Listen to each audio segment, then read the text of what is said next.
saludando a quienes nos acompañan en la mesa de En Perspectiva en este martes 12 de abril del año 2016. Ya escucharon dos de las voces. La de Rafael Mandresi, nuestro corresponsal en París, ahora aterrizado acá en Montevideo y Maldonado, ¿no? ¿Te mueves entre los dos lugares? Bueno, ya no, ahora estoy esta vez capital más 100%. Montevideo. Mauricio Raufetti, ¿cómo te va? Bien, ¿cómo andan todos? Sigo con Álvaro Díez de Medina, cada tanto invitado en estos debates. ¿Cómo te va, Álvaro? ¿Cómo estás? Buen día, Emiliano. Y Camilo López, politólogo, con quien hemos charlado algunas veces por teléfono sobre asuntos internacionales, a quien hoy tengo acá frente a mí. Buen día, Camilo. Buenos días, ¿cómo bienvenido. La mesa de hoy es básicamente internacional porque la agenda de estos días tiene varios puntos calientes, interesantes, afuera de fronteras. Vamos a ocuparnos, por ejemplo, de Perú. Vamos a Perú en primer lugar. Allí la candidata de Fuerza Popular, Keiko Fujimori, resultó ganadora de la primera vuelta de los comicios con el 39,55% de los votos. La hija del expresidente Alberto Fujimori, que se encuentra preso por corrupción y violaciones a los derechos humanos, deberá competir en el segundo turno con el banquero Pedro Kuczynski, del partido de centro-derecha Peruanos por el Cambio, que obtuvo el 23-24% de los sufragios. En la noche del domingo, en su primer discurso después de la votación, Keiko Fujimori enfatizó que el escenario político de su país cambió con esta elección. Este nuevo mapa político que se ha dibujado nos muestra claramente que el Perú quiere la reconciliación y que no quiere más peleas. Quiero también decir que representamos a esa voz de peruanos que vienen reclamando la presencia del Estado. Sabemos que tenemos que volver a pisar el acelerador del crecimiento económico para que llegue sobre todo a las poblaciones más alejadas. ¿Quién empieza? ¿Quién levanta la mano en primer lugar?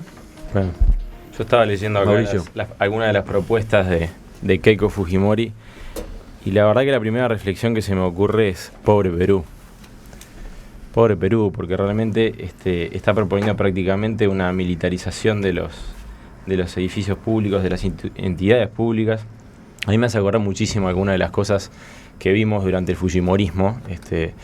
A veces hablamos de que no hay que endilgarle a los hijos las cargas de los padres, pero realmente la campaña ha mostrado que verdaderamente Perú puede dar un giro hacia situaciones que ya se vivieron en el pasado, ¿no? Eso de la reconciliación de los peruanos que decía Keiko Fujimori, yo lo pongo en duda. Me pongo en duda porque realmente su plataforma tiene que ver con una suerte de mano dura que se ve en algunos países de América Latina y que por lo menos a priori y visto desde afuera a mí por lo menos me genera cierta preocupación, ¿no? El hecho de que los militares vayan a tener un papel tanto más importante que lo que ya tienen hoy en el Perú, a mí personalmente me genera cierto nivel de preocupación. De todos modos, no está claro que tenga buenas posibilidades en la segunda vuelta. Al revés, algunos analistas sostienen que de acuerdo a cómo se dio la votación el domingo, quien tiene más chances es Kuczynski, ¿no? Pero, a ver, Álvaro. Sí, yo parto de la premisa de que si bien el resultado electoral para ella fue muy favorable, porque obtuvo casi el 40% de los sufragios, lo cierto es que tiene una imagen negativa que hace muy difícil y muy natural, por otro lado, la conformación de un bloque opositor en torno a la figura de PPK, que hoy es, se puede decir, el quien va a cosechar todos los votos desafectos del Fujimorismo. PPK, dijiste, Peruanos por el Cambio. Bueno, Pedro Kuczynski.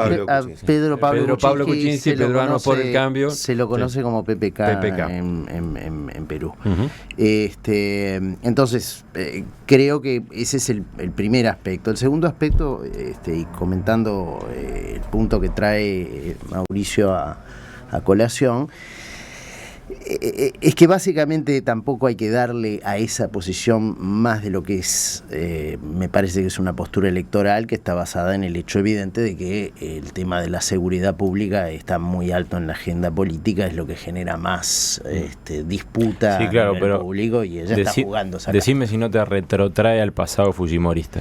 Sí, Sí, obviamente en su boca ahora no le ha ido mal con ese discurso en esta primera vuelta. Por supuesto, entonces, evidentemente, por eso digo, me parece que hay que tomarlo con pinzas, porque me parece que es más una postura electoral de lo que en realidad hay atrás. Ojalá.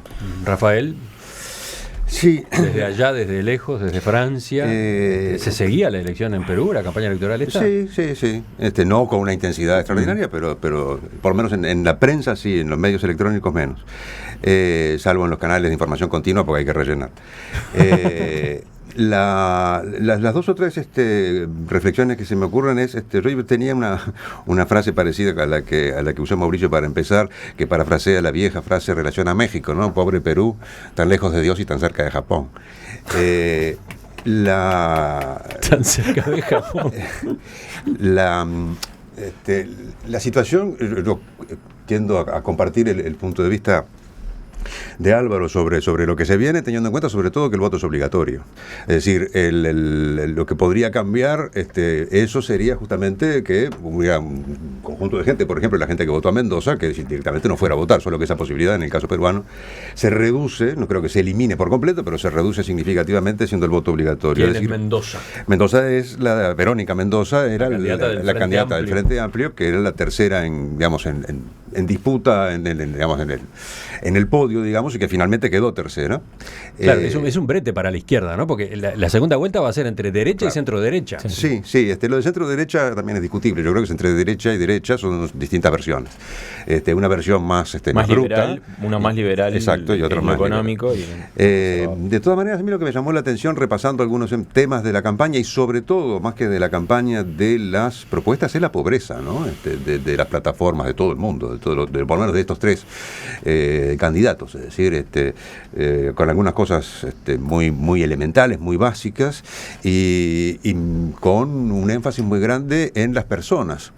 De acuerdo a lo que pude ver, no soy un conocedor muy grande de la realidad peruana, pero eso me llamó la atención, y lo que sí me parece, volviendo al tema de Fujimori, es que tal como están las cosas, probablemente Fujimori salga de la cárcel. Es el gran ganador de la elección, ¿no? Porque tantos, bueno, su hija por supuesto va a tomar alguna medida, pero si llega a ganar, pero además Kuczynski dentro de las propuestas de campaña de Kuczynski era liberar a Fujimori. Sí. El arresto domiciliario. Pasarlo a arresto domiciliario. Sí, lo cual equivale a liberarlo, ¿no? En un contexto como el peruano, ¿no? Camilo. Hay una cosa que decía Rafael que creo que es interesante para entender por qué se discute lo que se discute en Perú y por qué se vota como se vota en Perú. O por qué ocurren estos cambios electorales, por qué hay tanta volatilidad en los electores, en dónde ponen el voto finalmente en Perú. ¿Qué es lo que decía Rafael? Es una elección sumamente personalizada. El problema es que Perú no tiene un sistema de partidos consolidado que le haga a la gente tener la posibilidad de elegir teniendo en cuenta ciertos perfiles ideológicos, cierta solidez de plataforma. Eso también lava los contenidos de las campañas y genera este tipo de agendas. Perú, post-Fujimori, es el punto, el fujimorismo es el colapso del sistema de partidos peruano. Los viejos partidos no lograron consolidarse nuevamente, las nuevas estructuras partidarias tampoco han ocupado ese lugar, y eso hace que la política peruana sea una política centrada en actores, centrada en personas, y que a su vez eso desvirtúa el criterio de la discusión política. Ahora, yo comparto, suscribo la idea de Rafael, es una elección entre la derecha, una derecha conservadora y una derecha liberal. Después hay que ver si ese corte liberal-conservador rinde o no, pero por lo menos a grandes pinceladas es esa discusión, donde el clivaje de discusión principal probablemente sea cuán cerca de Fujimori y del pasado estén cada uno de estos actores. Si el escenario hubiese sido la pelea con el Frente Amplio, el eje de debate hubiese sido izquierda-derecha. Un eje de debate que no es cómodo para los peruanos tampoco, porque la izquierda peruana ha tenido muchos problemas de consolidarse en función de una trayectoria que viene desde las vinculaciones con el ejército, el tema de la guerrilla.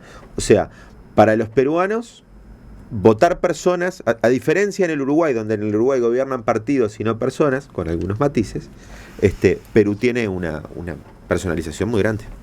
Cuando hablas de izquierda en Perú, hoy, ¿a qué te referís? Y hoy es Además la propuesta... del Frente Amplio que recién mencionábamos. A ver, Perú tiene... ¿El APRA sería izquierda? A ver, el porque problema... quedó el problema, 5%, 6%, ¿no? El problema el APRA de Alan García. Es autodefinido como de izquierda, exacto, ¿no? Pero en realidad es un fenómeno político que nos sirve para entender Perú y que nos sirve para entender a Keiko y nos sirve para entender el fujimorismo, es el populismo como la forma de vinculación de los políticos peruanos en forma directa con las masas, a veces sin las estructuras partidarias, que fue lo que fue el propio Fujimori. Fujimori fue un populista de derecha. Y eso es también parte de la cultura política. Los peruanos también están acostumbrados a eso. Yo haría una leve corrección en el eje de esta discusión. Creo que hay algo que se nos está quedando en el tintero. Y es básicamente que el sistema de partidos que tú bien analizabas y que entró en crisis en el año 92, entró en crisis porque la economía, la sociedad, todos los grandes problemas, en gran medida no resueltos del Perú, llegaron a un punto de eclosión que se materializa en el golpe de Estado de 1992. De todas maneras, ese punto de eclosión genera una realidad nueva, y esa realidad nueva se impone no solamente en el proceso post-fujimorista, sino en la forma en que, por ejemplo, el APRA tuvo que reaccionar frente a la realidad del fujimorismo. Marca la impronta de lo que fue el gobierno de Toledo y, por supuesto, hasta el actual gobierno, que comenzó, si nosotros hacemos memoria, precisamente de sus orígenes estaban en la izquierda más radical de América Latina. Y sin embargo consolida nuevamente un proceso de apertura de la economía y de inversión y de crecimiento sostenido, que de alguna forma es lo que en este momento el elector peruano, sin muchas opciones, como estamos señalando en esta mesa, intenta preservar. Y eso es la forma en que yo leo, por ejemplo, la reacción de estos números. Porque estamos hablando de un 60-70% del electorado que lo que está diciendo es: este modelo económico es un modelo que nos ha dado resultado, ha generado riqueza, ha generado oportunidades, vamos a preservarlo. Y no olvidemos tampoco la incidencia que en esto tiene ese fenómeno de una guerrilla intermitente, desde su derrota militar bajo el fujimorismo, es una guerrilla intermitente que genera también en la sociedad peruana una enorme reacción y que explica en gran medida la llegada que tiene el fujimorismo hoy a las capas más pobres de la sociedad, a las capas pobres urbanas y a las capas pobres rurales, que es donde precisamente el terrorismo senderista, maoísta, generó más perjuicio. Eso por lo menos es corrigiendo un poco el eje de esta discusión. Sí. ¿Cómo ven esa forma de analizar la manera como se distribuyó el electorado el domingo? Yo no sé, no tengo elementos para afirmar o rebatir el análisis. Solamente puedo agregar que a ver, un par de cosas. Lo primero es que me sorprendió en un contexto económico como el actual de Perú, la votación de la izquierda. Se esperaba que fuera tercera. Creo que votó bien para como venía el panorama. Me da la impresión de que la figura de Fujimori sigue estando tan presente como estuvo hace 20 años, y yo quiero volver a insistir sobre el punto de que más allá de la preservación de un modelo económico que puede en los papeles haber dado resultado, es preocupante que la discusión del tema de seguridad pase todavía por el canal de si los militares deben o no deben estar en las calles, ¿no? Viendo el panorama en la región, no es exclusivo de Perú ese debate. No, por eso mismo, justamente, viendo el panorama en la región, a mí me resulta me resulta como, por lo menos desde acá, me resulta el elemento más preocupante, ¿no? Bueno, acá los usamos para recoger basuras, es decir, en esencia lo que pasa es que la naturaleza abjura del vacío y sobre todo la naturaleza en cuestiones públicas. Entonces, la solución siempre del soldado taponeando el agujero es la cosa más fácil y creo que es a lo que recurre Fujimori en esta instancia. Ahora, de nuevo, me parece que no nos tenemos que quedar en el síntoma, sino en la enfermedad. La enfermedad es un fenómeno de inseguridad, hay una incerteza en la sociedad peruana y naturalmente eso lleva a que la pulsión psicológica del electorado trate de encontrar la fácil respuesta que en su momento Fujimori le supo dar a esa situación. Yo estuve en Perú. Lo que pasa que, perdón que te haga un paréntesis, pero después del fujimorismo, después de la derrota teórica, ¿no? Porque no es tan derrota de Sendero Luminoso, nosotros y los peruanos empezaron a conocer algunas de las más horrendas violaciones a los derechos humanos que hemos visto en las últimas décadas en América Latina. Lo que llama la atención, y por eso yo insisto sobre este punto, es esa falta de, si se quiere, de memoria en cuanto a los aspectos más negativos y más oscuros del fujimorismo. Recordemos la figura de Vladimiro Montesinos y todo lo que se descubrió en materia de corrupción y violación de derechos humanos, especialmente los derechos humanos de los más vulnerables y de las mujeres en Perú. Pero la pregunta puede ser, ¿por qué tiene que pagar la hija de Fujimori por aquellas atrocidades? Yo hice una asociación y empecé por ahí porque a mí fue lo que más me llamó la atención, releyendo un poco algunos de los discursos de campaña.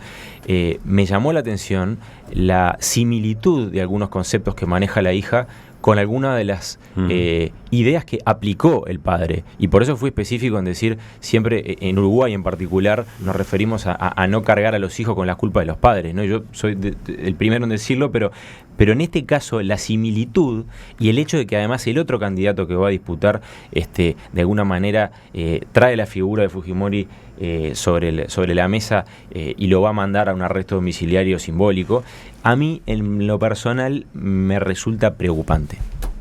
Ahí soy yo. 2 apuntes más y ya cerramos con este tema.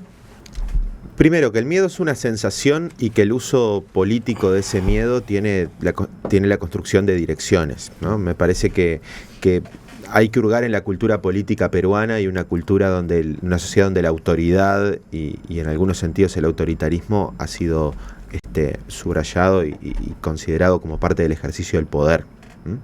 La agenda política de securitización, de seguridad que se ve, es bastante preocupante porque mezcla conceptos importantes en política, ¿no? Mezcla fuerzas de defensa en situaciones de seguridad, ¿no? Que son cosas distintas, quedaría para discutir en otro largo y tendido, pero me parecen bastante problemáticas.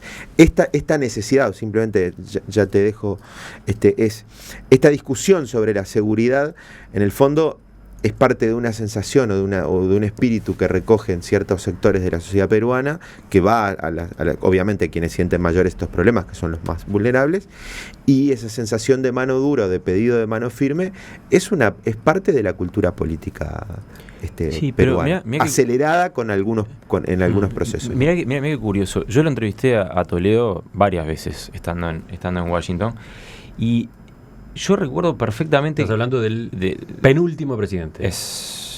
A ver, sí. Ollanta, penúltimo presidente.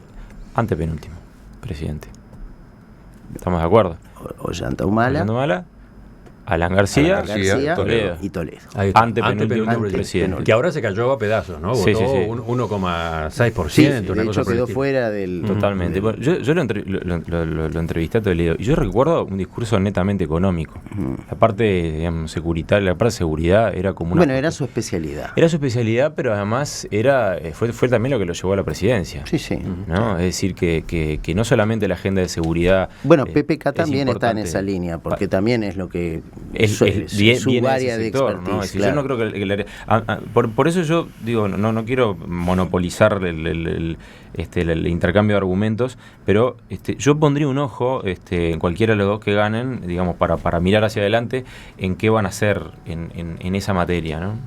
¿Y con quién?